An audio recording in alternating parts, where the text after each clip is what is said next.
Public Library. We do this partnership of Earth Day Every Day in conjunction with the Office of Environmental Quality and Sustainability. So I'm going to go ahead and turn it over to Judy to kind of tell a little bit about what they do and introduce our speaker for today. Thank you so much, Judy. All right, thank you. Yeah, I'm Judy Schmidt with the City of Dallas and the Office of Environmental Quality and Sustainability, and I'm so excited to be here today. We have a wonderful program, and it's a perfect day for it. I love all this wind and this cool temperature.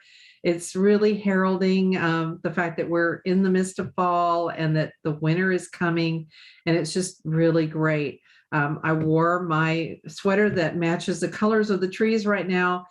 There are actually some colors beginning to arise in the canopies here in the Dallas-Fort Worth area. They're quite beautiful, the reds and the yellows and all the golds, and the leaves are just blowing, and it really does feel like fall today. And we wanted to have this program because we here at the Office of Environmental Quality and Sustainability, we focus on the environment and many, many aspects of it.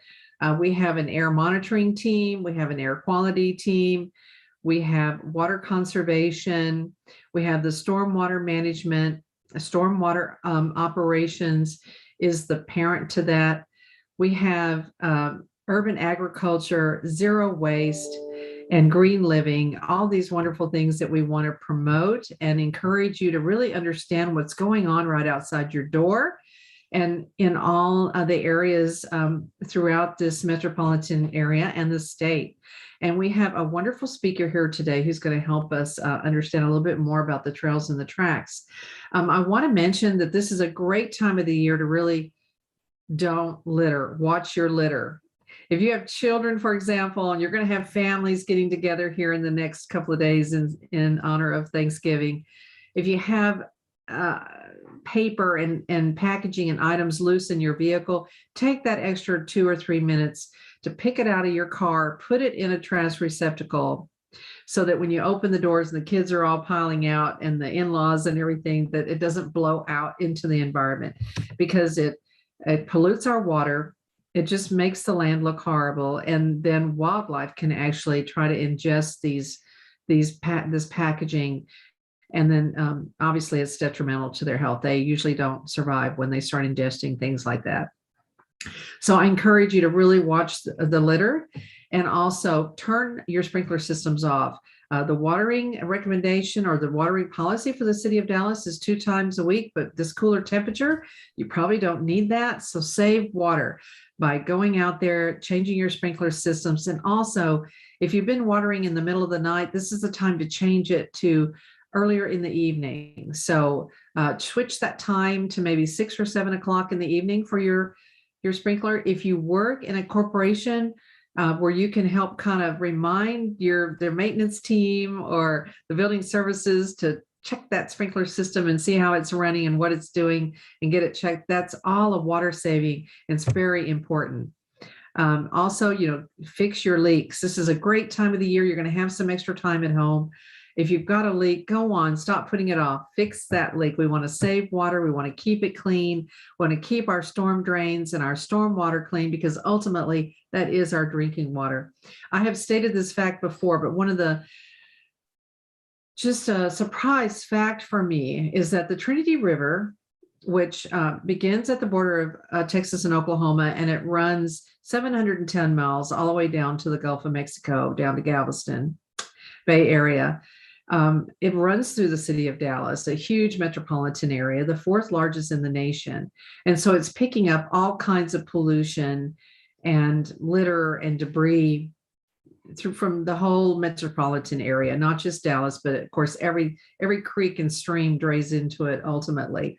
So once that water gets down to Galveston, 54% of the fresh water going into that estuary down there comes from the Trinity River.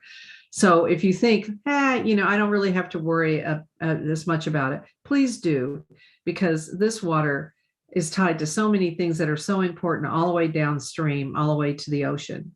So with that, I'm going to introduce our wonderful speaker.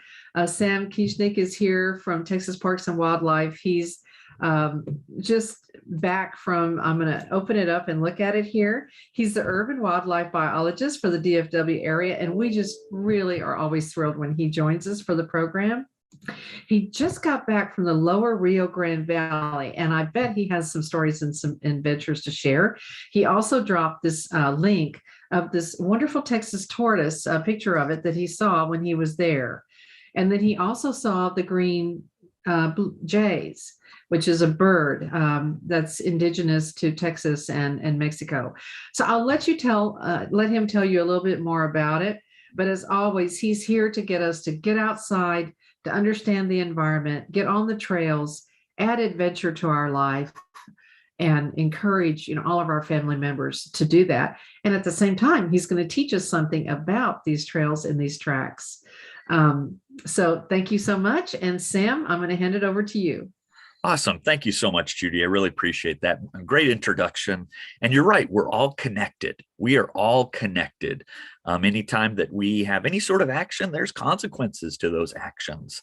And some of the times when we drop a piece of litter outside, we think it kind of stays right there. Well, actually, the wind and the water moves it around, and maybe wildlife also can move that around.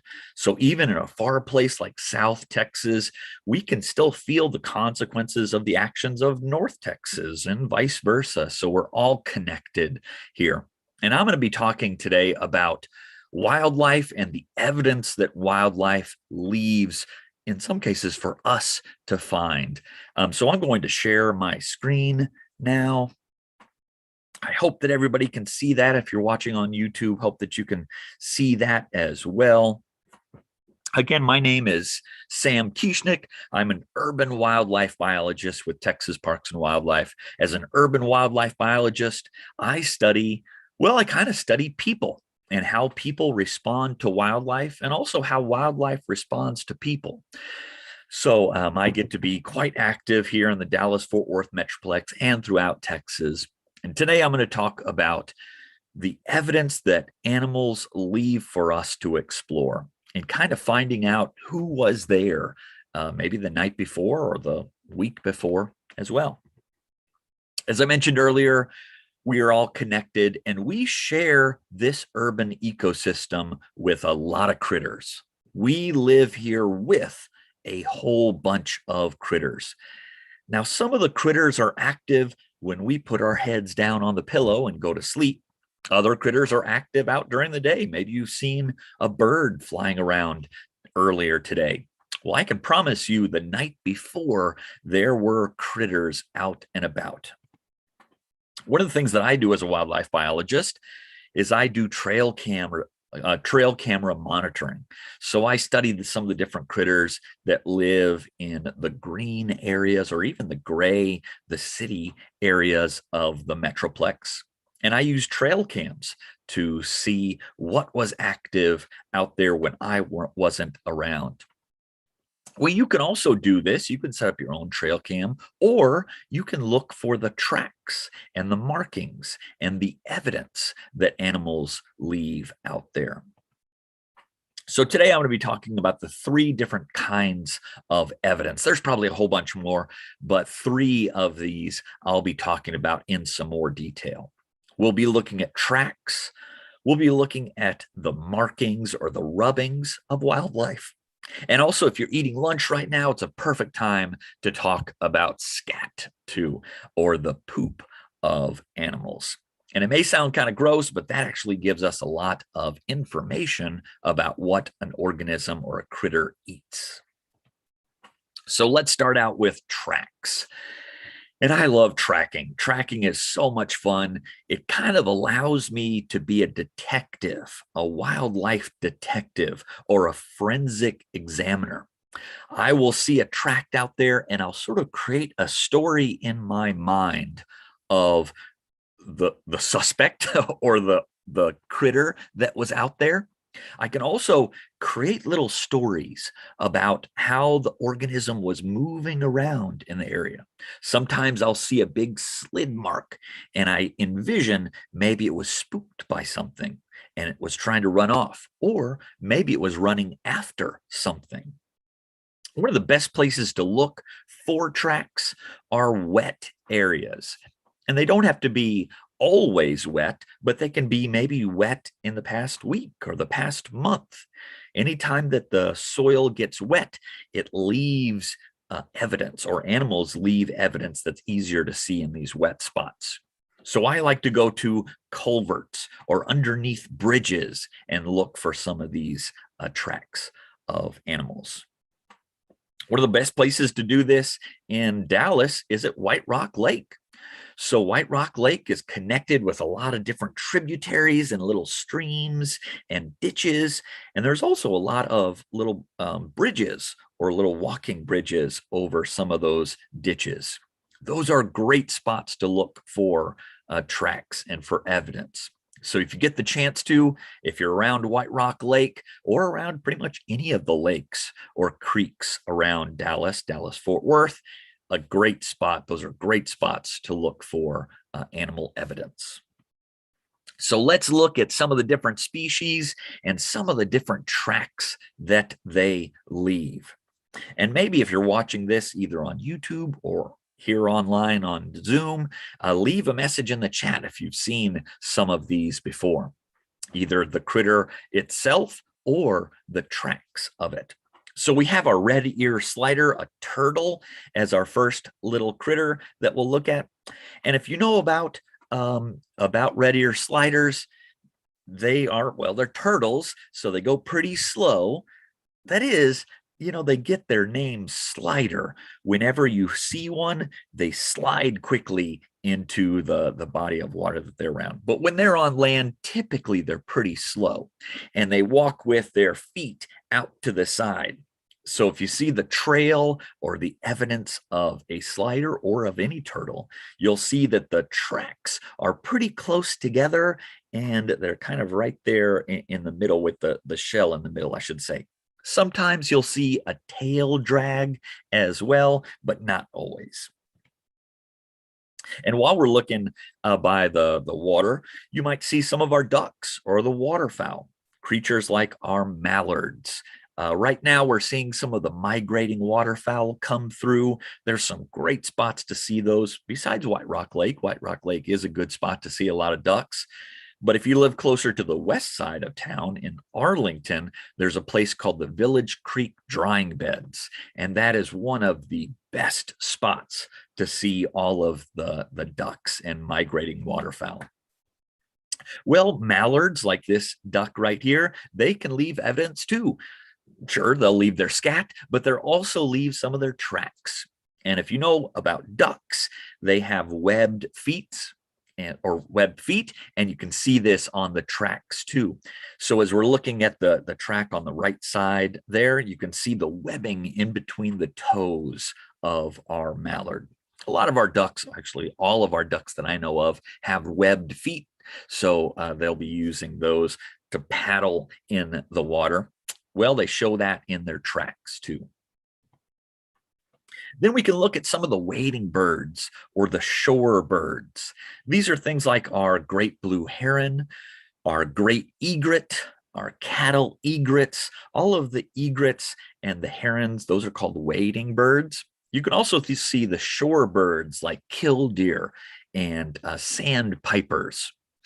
These, when they walk around in the mud, typically looking for frogs and fish, little minnows to eat, you can see their big tracks in the case of a great blue heron. They have the top 3 toes that sort of stick out and that 4th one that sort of sticks out in the back. So you can see the track there on the right side. So let's move to our mammals. We looked at a reptile, we looked at a bird or groups of birds. Now let's look to the mammals. And mammals are great at leaving evidence. And I'm not sure great is the right word for it, but they do leave a lot of evidence. A lot of the mammals that we live with here in Dallas-Fort Worth are nocturnal or are active at night. They can also be crepuscular, another big scary word, but crepuscular means active at the dawn and the dusk. Armadillos are both crepuscular and nocturnal, And actually, sometimes you'll see them during the day too. So they sleep probably at weird hours. Anyway, armadillos, you probably have seen them before. Unfortunately, you might have seen them as roadkill. They do unfortunately get hit by cars every now and then, but they are also good at leaving evidence. The armadillo tracks, they look to me kind of like three toes that are sticking out. If you know about armadillos, they are insectivores, or they eat insects, and they have big claws, big toenails, and fingernails to help them dig around for grubs. Well, they show these in their tracks. So you can see on that picture there, the kind of three toes of the armadillo sticking out.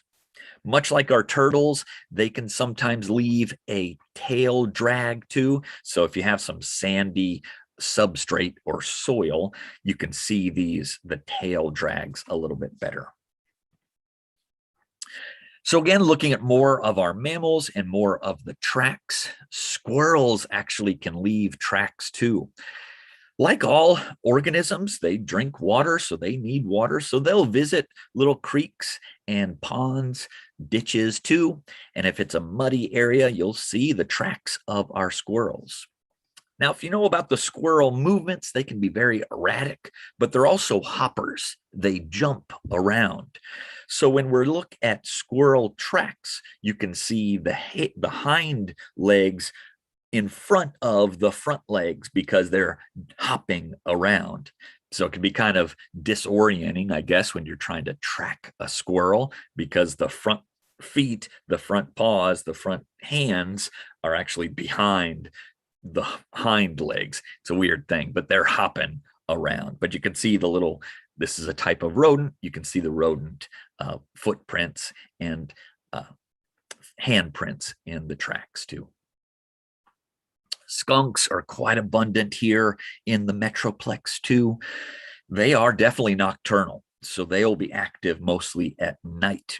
Skunks are also insectivores. They're actually omnivores. They'll eat whatever, but they also go for bugs. And because of that, they will have long fingernails to dig into the soil. Those long fingernails, you can see them on the tracks. So as I look at our track of the left foot LF there on the picture, you can see it's a couple inches, but also long fingernails and toenails that these critters have. Was talking earlier with Vanessa about her favorite critter that leaves tracks, and the raccoons. To me, it looks like little handprints for both the hind legs and the front legs or the front limbs of the raccoon. They look like little handprints to me. This goes to how raccoons live, and they use their fingers. They're very tactile. In other words, they use their fingers all the time to catch their prey, to open up the freshwater bivalves or the mussels in the stream to catch little crawdads, minnows, or anything like that found in the water. They will use those.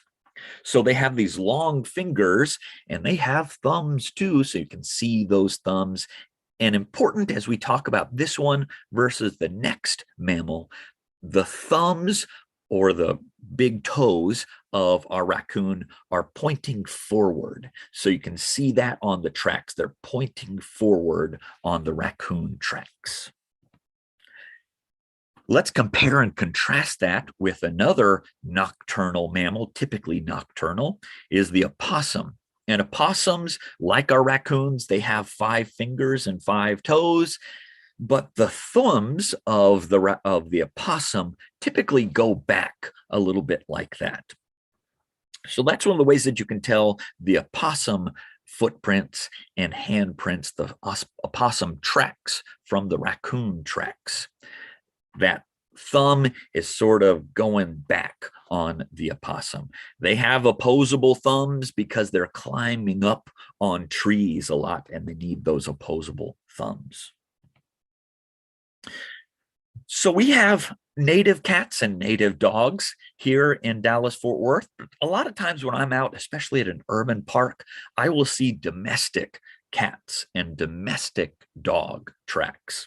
So let's take a little bit of time and compare and contrast a cat track versus a dog track. And here we're looking at the paws of both a domestic cat and a domestic dog. One thing that you might know, and if you have a pet cat or a pet dog, you'll know this, but cats have retractable nails, retractable fingernails, and retractable toenails. Whereas our dogs, well, they have nails that don't retract. So they're kind of always out. And this is how we distinguish a cat track from a dog track too. There's other words that we use for this, and they're kind of big words: symmetrical or asymmetrical.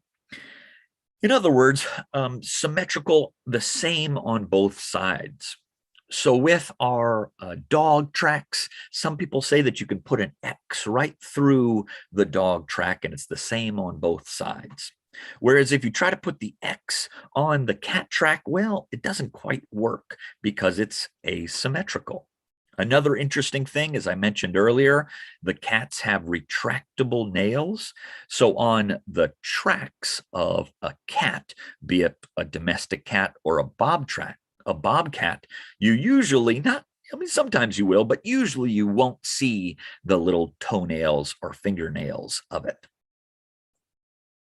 Whereas on a dog track or a coyote or a fox, you'll usually see the nails on the track too. And again, as I mentioned, with the dog, the domestic dog, the coyote, or the fox, you can put an X right through it. So the X goes right through the different pads of the dogs, the canines. So let's look at our wild examples of these. We'll start with the bobcat.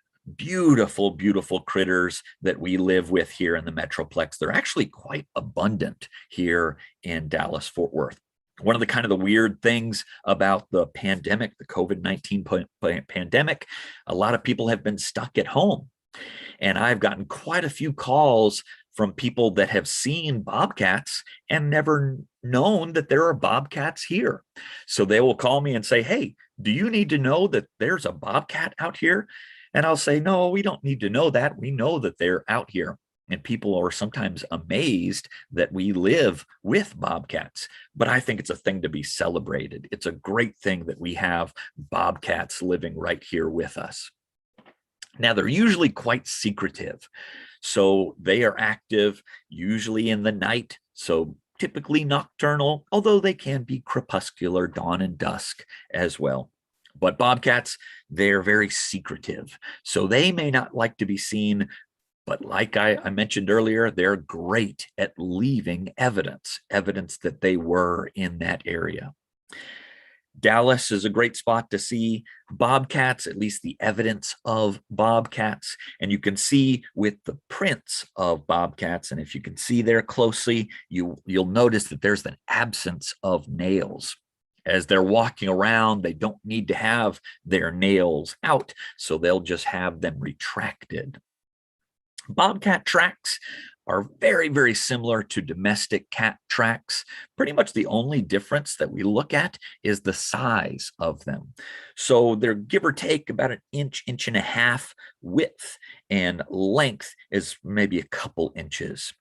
I'll mention this again later on. But when I'm looking at tracks, the best thing that I can bring with me is either a ruler or a coin. So I like to have some sense of scale whenever I'm either taking pictures or looking at tracks. We also share the urban ecosystem, the Dallas-Fort Worth Metroplex, with coyotes. I think it's something to be celebrated. They're doing great ecological services for us. They're eating rats. They're keeping the rabbit population and the squirrel population down in areas. So they're providing these ecological services for us. But we'll see them during the evening, sometimes during the dusk and dawn, nocturnal or crepuscular. They're great at leaving evidence, though, too. When we look at the tracks of our coyotes, you might be able to envision that X right down the center of the track, but also you'll notice the nails on typical coyote tracks.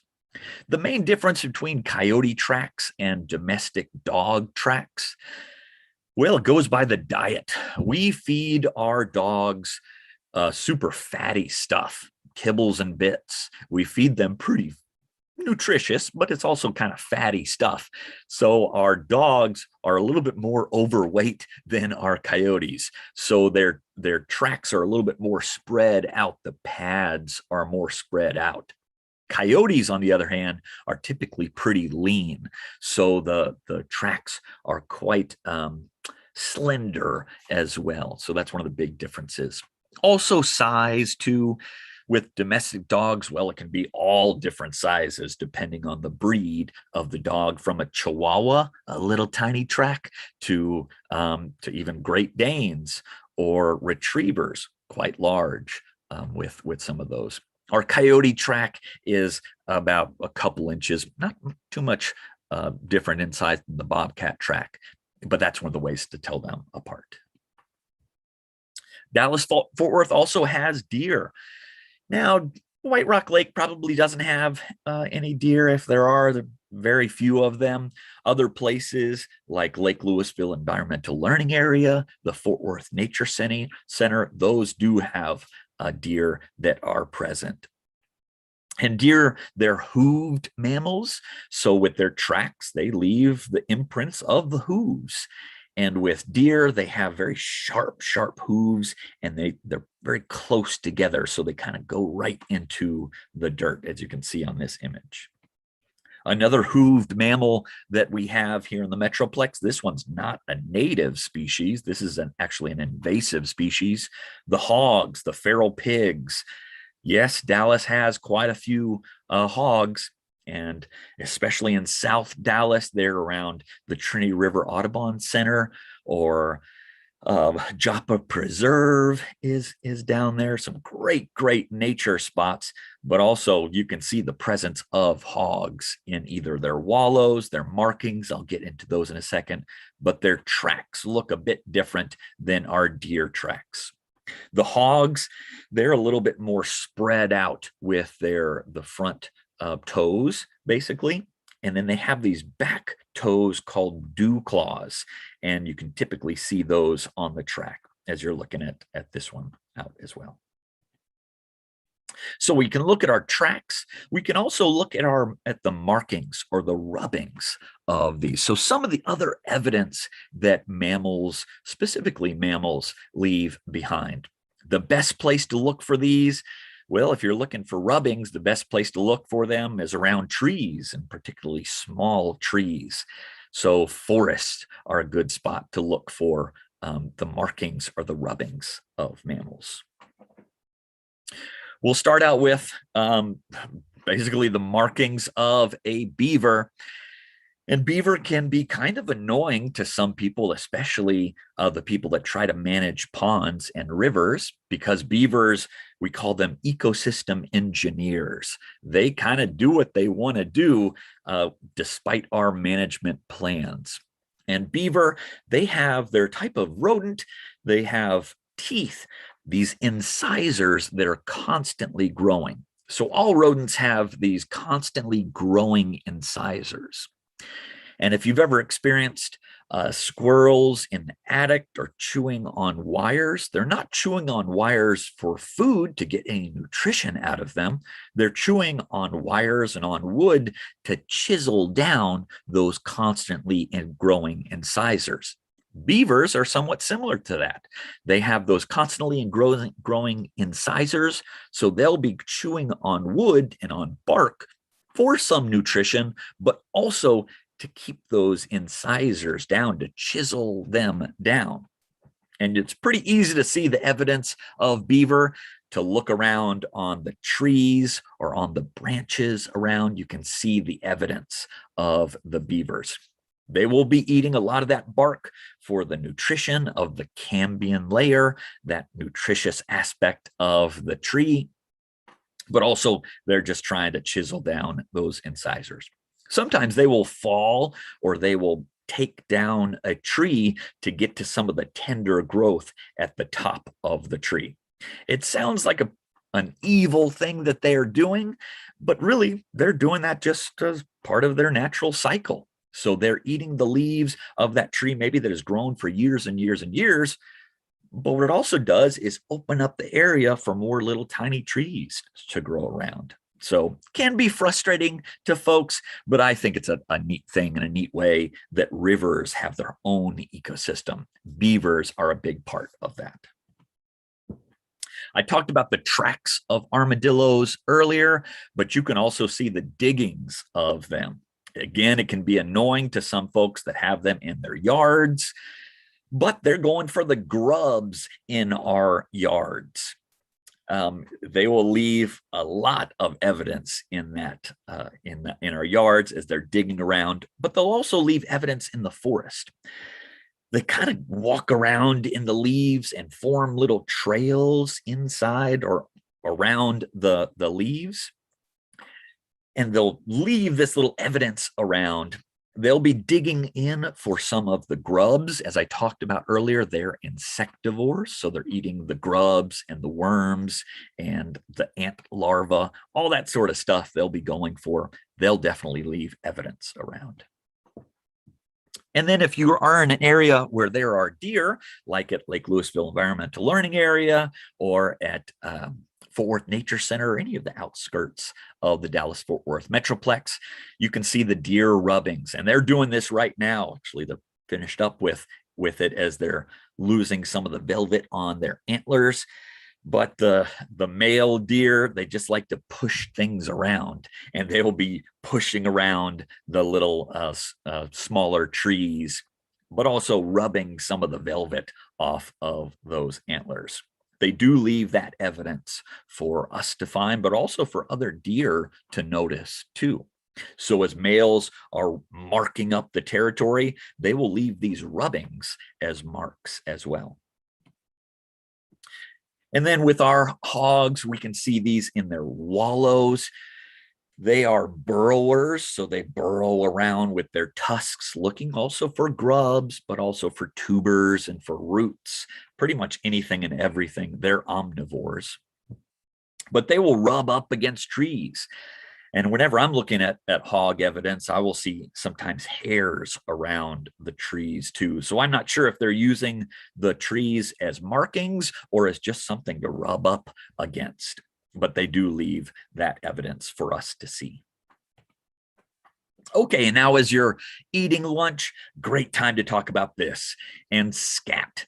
You know, it sounds kind of gross, I recognize it, but dissecting and looking at poop is a great way to tell what the critter lives like or what it eats. You can tell if an organism is an herbivore, an omnivore, or a carnivore just by looking through the scat. Now, an important point to mention, you know, when I'm outside, I get my hands very dirty with stuff, a lot of different stuff. Whenever I'm dissecting scat, I'll use the little branches or little tiny twigs to do it. An important thing to mention, anytime I go back inside, especially before I eat, I always wash my hands. It's just a good thing to do to wash your hands whenever you get back inside.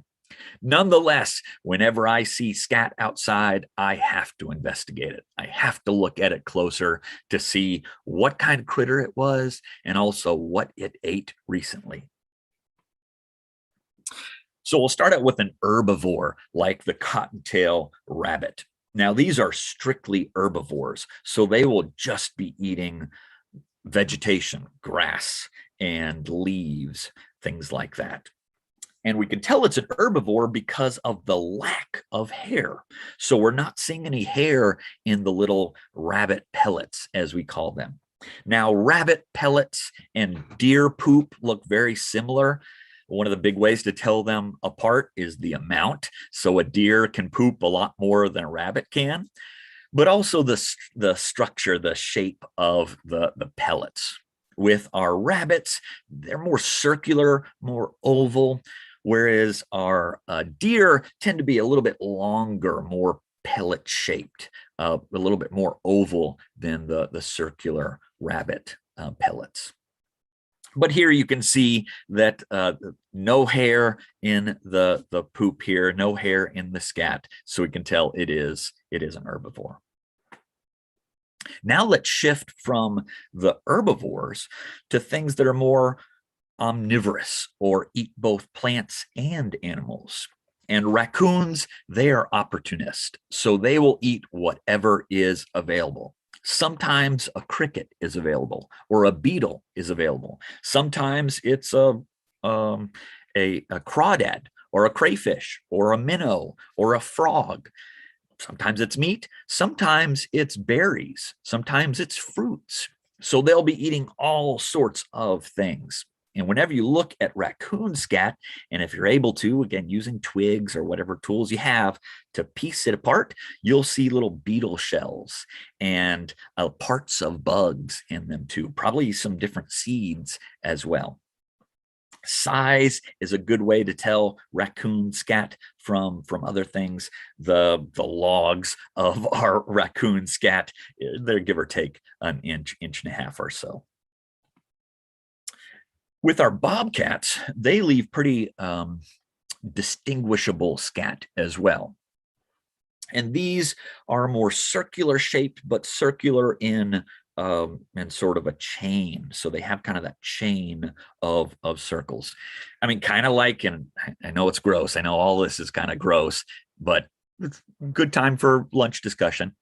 But if you have a pet cat and you clean out the cat litter, you'll notice that it's sort of like this. It's that chain of this kind of necklace of different circular spots. Bobcats are our native cats, so it looks very, very similar. One thing that's important to mention about bobcat scat is they are typically more carnivorous than omnivorous, so they'll be eating mostly meat. You'll see bobcat scat with a lot of hair in it. It'll have quite a bit of hair in it. Sometimes you'll see little seeds in there as well. Not always, but sometimes you'll see little seeds, but I typically see it with a lot more hair because they're they're typically more carnivorous than omnivorous. Our coyotes, believe it or not, are omnivorous. Now, they'll definitely utilize any meat that is available. In other words, they'll be eating rats, they'll be eating mice, they'll be eating squirrels and rabbits, but they'll also eat fruits. Persimmons. If you know the persimmon tree, coyotes love persimmons. They love persimmons.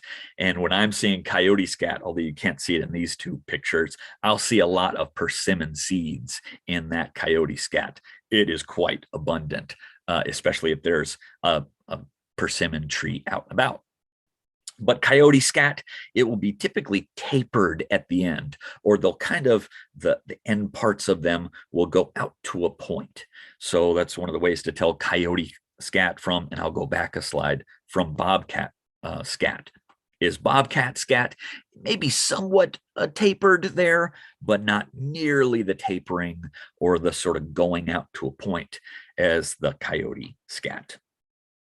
One of the best places to look for coyote or bobcat scat is kind of right in the middle of the trail. For whatever reason, they just love to go right in the middle of the trail. I've heard somebody, and I'm not sure how true it is, it sounds like it's true, that coyotes, when they are defecating or when they're going to the bathroom, that's a very vulnerable position. So they like to be in an open area where they can see all around. And in the case of our walking trails, that's in the middle of the trail. That's where they'll defecate, or they'll go to the bathroom there. So you'll see coyote scat right in the middle of the trail. Now, it may also be used as a way to communicate with other coyotes. So as you probably well know, coyotes and dogs, they have a great sense of smell, and they're able to read a lot from the chemicals in the air or on the ground or on whatever. And there may be some chemical communication that is going on with the scat of our coyotes. So let's say you really like tracks, you want to go out and look for some of these. And I hope that's the main point of the presentation, is kind of just the inspiration to go out and look for some of the animal evidence. When you go outside and look for animal evidence, one of the most important things you can bring with you is a scale. And the scale can be something highfalutin like a ruler, or it can be something a little cheaper like a penny. So you can bring just a penny out, and that's a standard unit. So the penny that you have is the same size as a penny that I have. So it gives me that idea of how big something is just by putting a penny next to it. Now, some people use their hands too, but really your hands may be a different size than mine. So you can use your hand. And if someone is saying, well, how long is your finger? You can take a ruler to your finger and see the different marks on your finger and how far apart they are. But it's better probably to bring a ruler or a penny with you if you go out and try to document some of these things.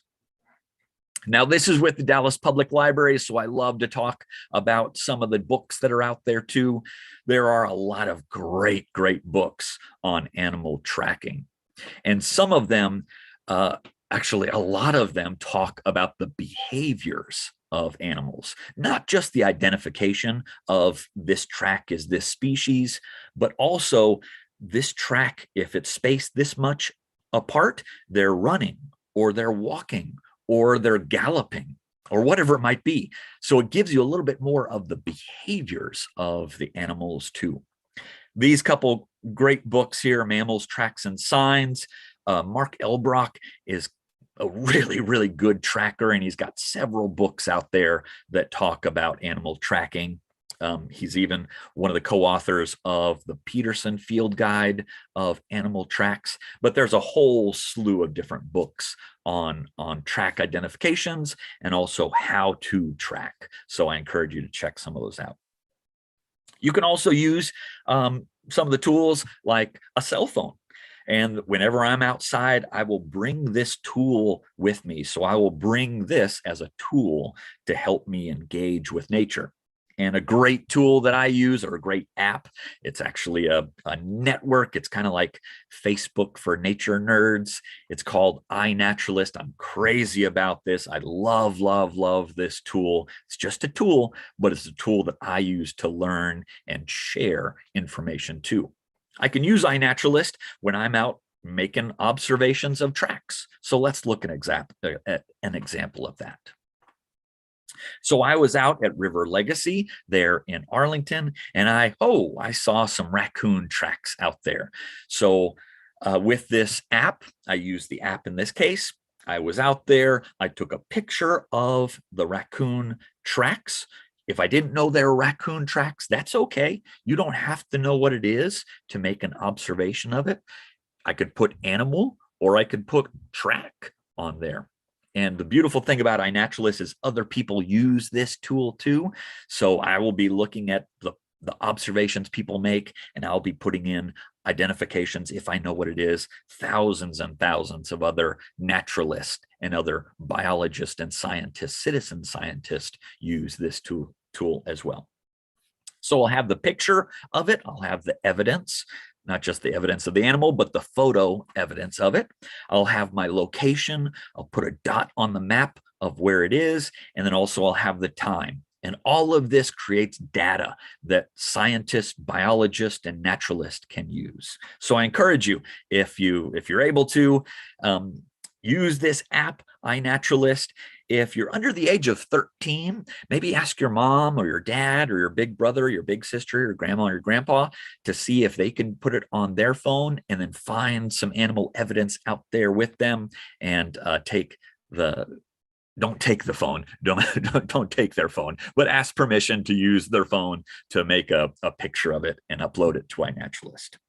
So here is the challenge, and I'll leave you with this.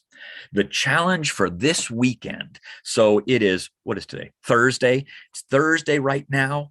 You can do it early. You can do it today or tomorrow, but the challenge is, at least for this weekend, I want to see if you can go out and observe 5 different kinds of animals by their evidence, either the tracks, by the scat, or by their markings.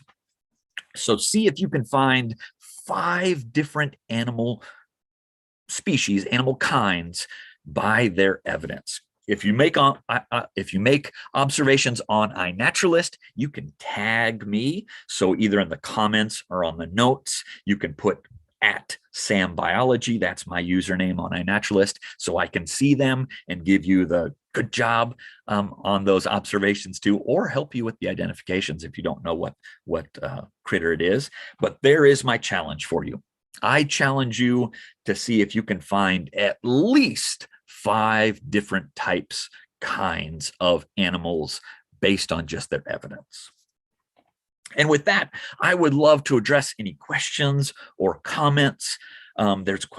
There's a few things on the chat that I haven't been monitoring, but if you have any questions, you can send me an email. There's my email address. I'm also very active on iNaturalist. I love iNaturalist. It's a great tool. My username is SamBiology.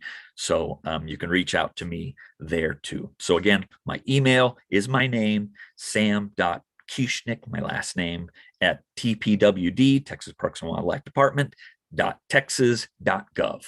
And thank you so much for spending your lunchtime, or whenever you're watching this, if you're watching it on YouTube later on. Thank you for spending it with me looking at some animal evidence. And with that, I would love to open it up for any questions or comments.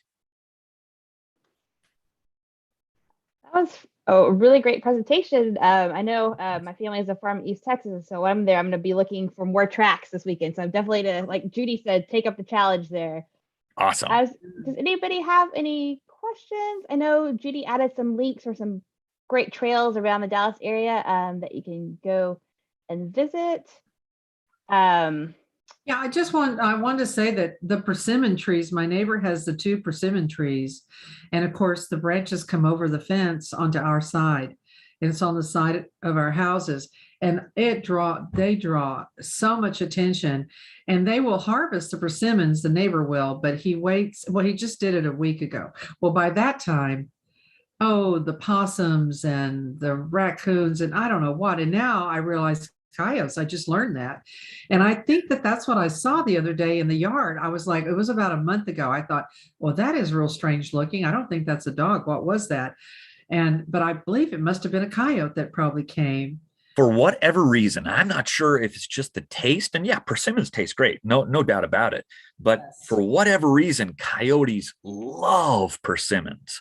And whenever I'm setting up trail cams, and if I'm specifically looking for coyotes, if I see a persimmon tree anywhere around, I'll put a trail cam right by that persimmon tree, and almost guaranteed I will see coyotes visiting that. So yeah, that's a great spot to see wildlife.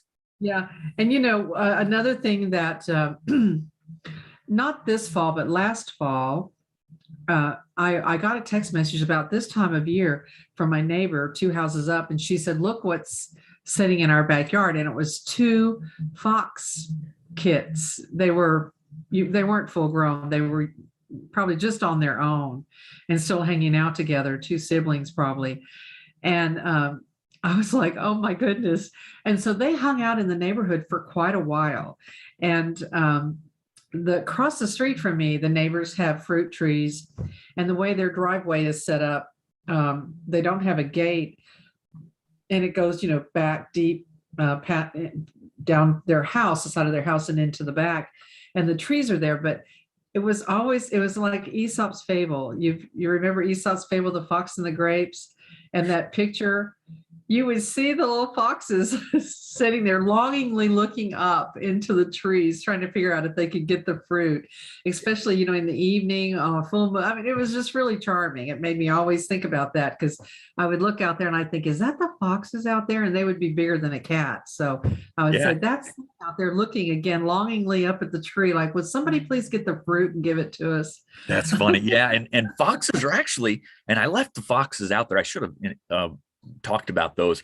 They have similar tracks to coyotes, but a little bit smaller, but very symmetrical and very slender too. They are good climbers as well. So foxes are one of the few dog species, the wild dogs, the canines, that are able to climb up trees.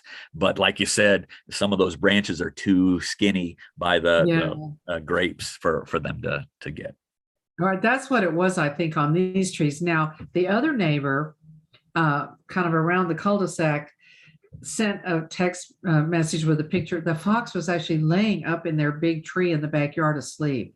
Wow. He crawled up there, probably to get away from bigger critters. I don't know. And it was just sound asleep, the sun shining on it. It was like in a crook, you know, where the branches come together, the V of the branches coming together. It was just curled up there, sound asleep with the sun shining on it. Yeah. But And that's also, I think, an important point too. 40-foot tree. Yeah, really big tree. Is that we share this area. You know, we share do. Dallas-Fort Worth with so many critters. And I think it's something that we should celebrate, that we should be happy about this. And I think, and I know I'm personifying it, but I think that nature just wants us to go out and see it. So that is, again, my challenge for everybody out there. Go out and take a look for some of the animal evidence that you see out there. Thank you so much, Sam. Thank Absolutely. you for inspiring us today. My pleasure. All right. Y'all take care. All right. Thank you so much, Sam. Absolutely.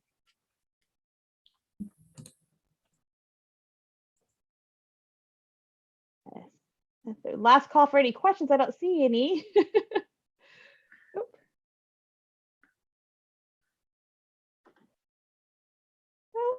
All right. Thank you again. And if y'all want to check it out before you exit, I did put a picture of some scat in the chat. Cool. And you can actually see the small bones in there. There was a dead possum nearby, so you can see the possum fur and the bones of the scat. It had rained, so it wasn't intact. So I don't know what the original form was. So I don't know what kind of animal it came from, but I just found it interesting to see the little tiny bones. You can see that, you know, were not digested from it having a little snack on. Awesome. I did not the picture because that is a little bit squeamish for some people, but you know.